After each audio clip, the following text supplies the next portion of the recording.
Ka mbërritur në Tiranë në mesditën e së enjtës trupi Panajot Panos, i cili u nda nga jeta më 19 janar në moshën 71 vjeçare në Shtetet e Bashkuara të Amerikës.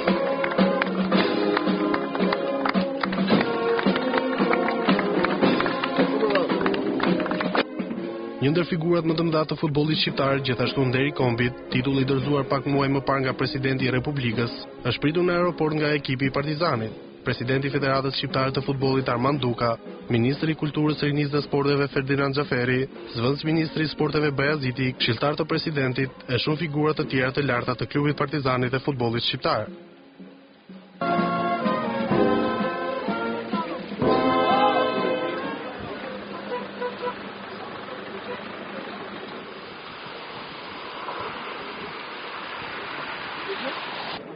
Pas mbërritjes në aeroport Arkivoli me trupin e legjendës së futbollit u vendos në hollin e Pallatit të Kongreseve ku u bën homazhe zyrtare të qeverisë dhe shtetit të afërm dhe kolegë të Panajot Panos.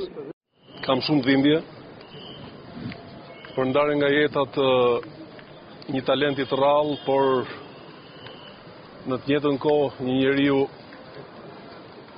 ekstremisht modest dhe përtej dhimbjes njerëzore që ndjen çdo njeri. Isha me fat që në këtë jetë pata rast të shikoj talentin e rrallë të sportit shqiptar në fushën e Blert, pra isha me fat realisht që e kisha Panajotin një mik personal. Momente prekse,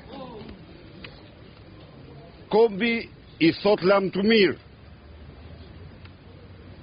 sportistit, futbollistit, personalitetit më të shquar të sportit në historinë e Shqipërisë.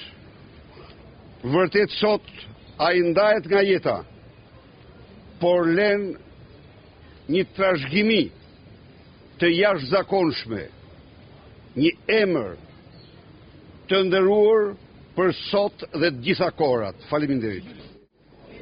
Kur largohet një kampion i fëmirisë si Panajot Pano, atëre njeriu kupton se jeta ka më pak ëndra.